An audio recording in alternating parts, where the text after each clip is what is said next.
Welcome to the Transform Sales Podcast, where forward-thinking business leaders come to share their experiences and ideas, learn from each other, and amplify their results together. Hey guys, Amir Reiter here with the Transform Sales Podcast. I got my guest, James Donaldson, Head of Partnerships at EngageTech. James, what's up, man? How are you? Yeah, I'm good. Glad to be here. Thanks, Amir. Yeah, appreciate you having you here. Where are you based today? You're based in London? Yeah, London Bridge. Nice. What time is it there now? 6 o'clock? 4 o'clock, not quite that late. Yeah, it's 11 a.m. here in Colombia, which is sunny, but you can't see it because I cover the window. But I appreciate you being on the show. The idea for the show basically is for us to kind of talk about some of the mistakes that buyers make when buying from agencies, but also from working with them, right? Because I think the big time it's selecting and then the ongoing stuff. And who you guys help and how you help. But before we get into that, I'd love to know how you got into the business. How did you get into sales service business in general? What brought you here? Yeah, a bit of a strange one, really. I spent a while in hospitality out of university, managed a bar, managed a restaurant, was a chef for a little while, and I enjoyed a lot of it. But you end up working very unsociable hours, and you can only spend time with the people you're working with because you're working when your other friends have their time off, and becomes a bit work gets off at 10 o'clock, 11 o'clock at night. Exactly, and it just ends up unsocial. But I then, I've always liked the idea of the harder I worked within those areas, the more I earned but it was normally based on hours or tips and stuff like that. And then I enjoyed the customer engagement, so I started looking into sales roles and was pointed in the direction of EngageTech 6 years ago. Been here ever since. Loved the agency side of it and been able to, serve a variety of our customers. So you went from hospitality, you were a chef, and now you're in sales. Yeah. Have you regained back some of that social life with these new hours, the 9 to 5ers? Oh yeah. Yeah, I've gained back my weekends, but you're always tied back into socials and sales events during the week. So yeah, it's good. It is good. It's much better social. Well, we're glad you're here. So welcome to the sales outsourcing community. There's plenty of chefs out there. We need more leaders like yourself in this area. So let the chefs be chefs. So you've been around for 6 years. So you've seen, I'm sure, all the problems that buyers make. Let's talk about it. Like what comes to mind when you take a sales call, somebody lands on your website, they get a referral to you, and they're evaluating to see whether or not your agency is the right one. What mistakes are they making? Or what mistakes do you think they're making? I guess sometimes it comes down to there's always the cost one. I think, and the simplest way I always think about that is they're trying to look. They want to outsource it because they want someone else to take that risk or that responsibility for booking those initial appointments and filling that top of funnel. But they often compare that cost to the cost of them hiring someone themselves. And if you come to us and you ask to work with us for a year, it will cost you more than hiring someone yourself. But won't it cost you more than hiring someone for yourself only because it's not a 1-to-1 ratio?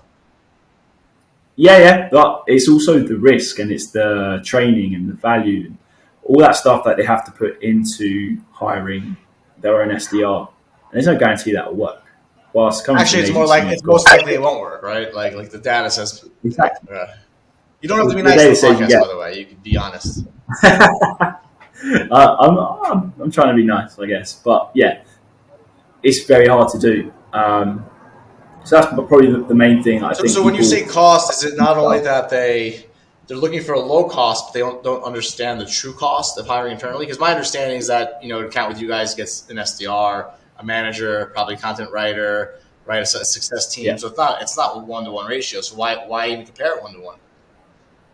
Exactly that. It's not a fair comparison, but they still expect a low cost per lead, and often it's also they're going to compare that to the closed business off the back of that, which is a different problem they're trying to solve. Do you think that they have a full control of the math of their sales? Like, do buyers come in actually knowing, like, do they even know how much it costs to hire somebody? Do they know any of these things? Do they know what it costs to manage it? Are they, we have a spreadsheet I made, and it broke down all of the costs between internal and external, and people wouldn't even look at it.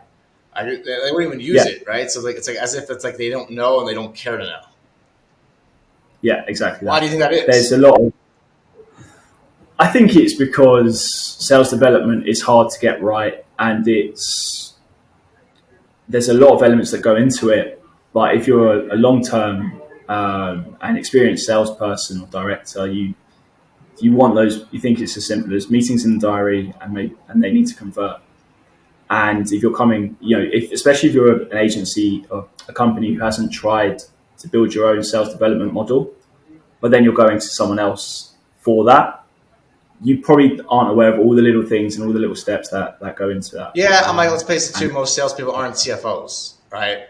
So you got VPs of sales that you hire because they have that extroverted personality. They're able to they're able to shake and bake for the last 20 years and like have they open spreadsheets and it's probably not, right? So it's probably not a lot of alignment between the financial team and the hiring team. I have never seen a buyer that was fully educated on the cost. It's almost as if they'll lose power by knowing, right? So like if they knew, they'd almost be like, I can't use this excuse anymore, right? So it's like, I feel like they want to be naive because it gives them leverage to negotiate a lower cost, but that leverage they think they're getting is hurting the results they're going to get and the performance of the seller. So it's like this weird thing that nobody's really winning, right? Yeah, exactly. And if you were to continue down that path, you're then de-incentivizing and affecting the SDR you do end up working with, because they are going to perform much better with someone who understands all those things that go into their process, all the things that go into their costs and their effectiveness, rather than someone who's just there expecting high-level meetings constantly that are going to convert, and it's really easy. It's a long, tiresome process for a lot of SDRs. Makes sense. Other than price, negotiating price, what else do you see? One of the biggest ones that I would suggest is that it's communication to the wider sales team. So if you come to us and ask us to act as your outsourced SDR, we need the rest of your sales team to also be on board with that. There's got to be an acceptance that we, as the outsourced SDR, yes, we're working on an agreed target list and with an agreed message. But if we're prospecting into those accounts, we need to be aware of anything else your sales team is doing against those accounts. Otherwise, we might step on people's toes, and that's through no fault of our own. Do you consider that like a DNC list? Are you asking for a DNC list before you start clients? I think you should always ask for a do not call list before you start a campaign.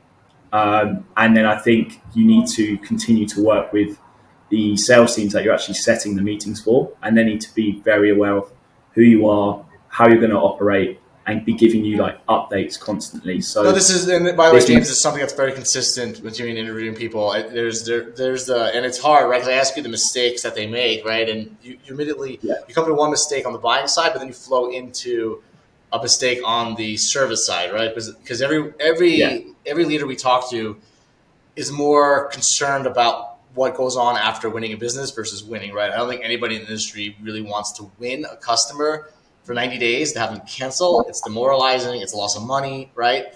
So it's easy to see that you flip right into the second problem being communication, right? And it's to me, even with a DNC list, right? You can have, if you have a team that has 20 SDRs that are internal, those 20 SDRs can touch 2,000 accounts in a month. If they don't communicate to you, right?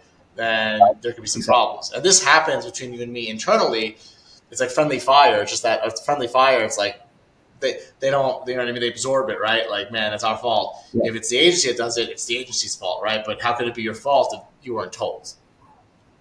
Yeah. I like that terminology of friendly fire.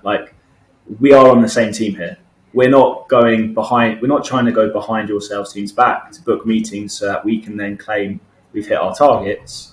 No, we're trying to book you meetings that will help you build pipeline and then further down the line. Do you think there's just some adversarialness just because of the fact that you're a vendor and they're employees, so they just have this kind of tendency to be like the vendor's always one step out the door, and we're and yeah. Does that help the company though? Does that help the buyer? I don't think it does. like it's specifically when the sales reps, they don't know, if they don't have that communication with the SDR and the outsource process, and that they haven't got the buy-in, if it's the decision maker who's then bought the service from us and that's not being communicated back to their sales team, that's when that communication starts to break down. And like you say, it is that, oh, they're 1 foot out the door, they're just trying to book meetings, which is never the case. The SDRs, our SDRs, are commissioned in only on attended meetings that hit the criteria and are within the target market. So they have every best interest of working as closely as they can with that sales rep. And I think buyers know that, right? I think they know it. I think it's the difference between knowing it and how they act, right? And it's, I think it's I go like, podcasts like this, content where we're kind of being more transparent, dual sides, so people can kind of see the other perspective, right? Because I don't think there's any SDR company that doesn't take pride in what they're doing, that doesn't get measured even harder than the internal team, right? Like I think getting measured on qualified meetings is crazy. Like what about people that are in the awareness zone, consideration stage, click your stuff? Like there's no value on that, but there should be, right? So it's like you're measured on the toughest of the toughest stuff, right? And then also treated a little adversarial. I hope that I hope that what's going on in the market today, right? I think there's been a shift between growth at all costs to very smart growth, right? And I think that's going to solidify higher educated buyers, right, and sellers, because at the end of the day, there was a free for all, right, of hiring SDRs, right? And now I think people realize that it's one of the hardest positions to do. It's one of the hardest training things to get out. Focus on training account executives, right? If you can increase your conversion rates from 10 to 20%, it's a big deal. That's 2x meetings, right? Yeah. So it's like there's plenty of work for companies to do, right? If they want to pick what to do, and I think that commitment to outsourcing is a big deal. What is the average time frame do you think that customers start seeing the results that they're expected? Like month 1, 2, 3, they probably want too much, they're a little bit nervous. Where's that sweet spot where that if a customer makes it to X amount, they're probably gonna be with you for years? Yeah, so that's a good point as well. That ramp time's like super important, and an acknowledgement that there is a ramp time. I think for us, all of our campaigns are a minimum of sort of around 5 or 6 months. But it's really month 4 and 5 where you start to see a real ramp in those movements. Before we were a marketplace, we had about 265 SDRs. We were a service company, and I noticed that the more 4 and 5 mark were the months that really, we had 6-month minimum agreements. Those were our happiest clients. Anybody who was less than that was unhappy. It's because they almost had, and obviously not talking 6 months being held into something that's completely not working. I've let people out before. I've had people that were 6-month contracts and we were doing all the right things and no problem, we don't want to take your money and it's not working. But there are some times where you have to be like, we are the experts. We know that, we know that your product sells for $100,000 ACV and you need 2 sales, and we know that it's, like we have more information and hold still, which is interesting. Any other mistakes that come to mind that bubble up top, or those are the common ones? I think those are the common ones, and that final one on like ramp, like misunderstanding that ramp time, and like a willingness to let the process play out. Gotta understand the process and let the process, or if you don't want to understand it, just be like, I agree that I don't understand the process, but I'm going to trust the experts, right? Do either or. Don't not understand it and then not trust it, right? Either or, right? I've hired people before that are like, I trust you guys, like just do it, right? And there's other buyers who don't trust, don't know, and they hurt themselves. So let's talk about the right buyers, right? Like someone's listening to this, they've either outsourced before, it didn't work out in their perspective, or they just need more pipeline. They're listening to the podcast. What are your best fit customers? Is it software or services? If you had to pick one. I had to pick one. Yeah, sorry. just for the purpose of this call. Yeah, I'd probably say services then. For us, we specialize in B2B, IT, and tech. But where, like, if you have a message where you have a lot of value-added services around all of that, one of our SDRs can pick that up and run with it. When you say, is it like MSP, managed service providers? Yeah, managed service providers are a great fit. That's great. We have plenty of those people who need help. What's the characteristic of that is it based in EMEA? Are you doing US based campaigns? Where's your best market right now?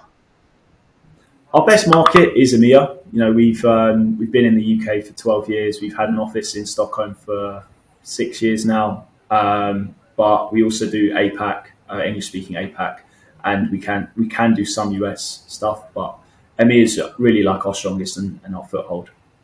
So do you do any work in the States, or is it mainly EMEA? Yeah, we can call into the States from here. So that kind of means we probably cut out from like the West. What does GDPR do to you guys? Does it give you guys an advantage or a disadvantage? Is it more to like with these laws coming in Europe? Is it more reason for a company? If I'm an MSP and I'm not in the business of all this data protection, is it more of a reason to contact a company like you guys? I think it is because we have done this for so long. And all of our data is completely organic. So we own that data. We've built it ourselves, and we've never had making 20 to 30,000 calls a week. We've never had an issue. So that gives a lot of I guess credence and strength to the security behind our data. So basically, you guys have a lot of first party intent data just from all the time. And that makes sense. People don't talk about that, right? But there's $1 billion data companies, right?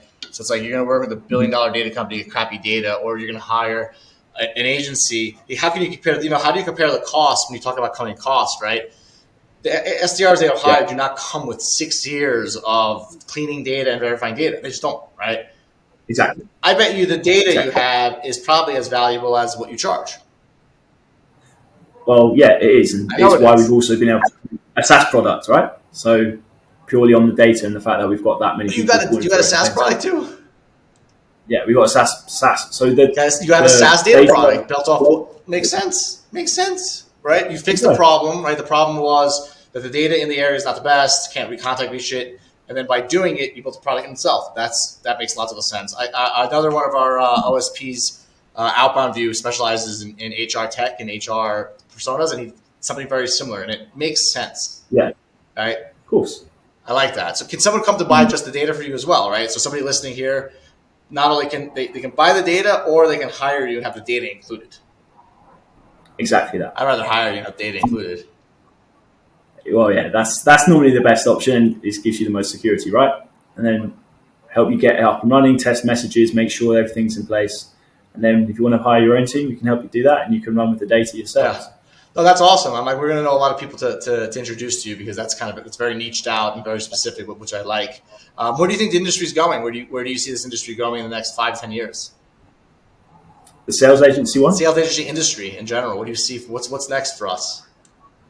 Yeah, I think, and this is an idea and sort of a direction that we're going in, is that there is so much data like behind a sales agency's, I guess, wall, as it were. That is offers so much value. The best ones are going to be able to package that and provide other services around sales development as a whole. So, we can become a value-added reseller for anyone who's trying to build their own sales development function. We can come in and say, these are the best tools for your purpose. You can buy them through us. We'll also, whilst that's up and running, provide you an SDR to make sure you're building pipeline and demonstrate how to use it all. So there becomes this value-added reseller area of sales development, which I think is really exciting. I think so too. The customer and everyone. Yeah, I agree with you. I use PartnerStack and I do some other reselling stuff, but I think it's got a long way to go as far as the ecosystem. But I think it's going to be here to stay soon. This has been great. I appreciate you coming on the show. Where can people reach you if they want to contact you? They want to set some time out. They're an MSP looking to penetrate either the UK or EMEA. Where do they find you? The website, your LinkedIn profile? Yeah, I mean, CloudTask, great place to start. And then LinkedIn's obviously really good. All of us are quite active, so reach out to me or Callum or Steph Geraldo. All right, man, awesome. I'm gonna be proactively looking for MSPs so that you can help them, because it's so much easier. Like the talk track is so easy. It's like we've been doing this for 6 years. We got the data. We got expertise. Like it doesn't make any sense really to hire, in my opinion, an SDR unless they buy your data and they use it, right, and then they compete. Exactly. Yeah, we can help them build the team and whichever they prefer. So yeah, it's exciting times over here. Yeah, like I said before, the data is huge because people are they're scared of the consequences of doing it wrong, right? So it's like how do you price that, right? If they come in with a cost, now you have the cost of liability of doing it wrong and getting fined. So for me, it's like a no-brainer. Exactly. Which sounds awesome. So James, I appreciate you, man. Thank you for taking the time to be on the Transform Sales podcast. Yeah, appreciate being here and being invited on. Thanks, Amir. You got it, man. Talk soon. See ya. Cheers. Thanks very much.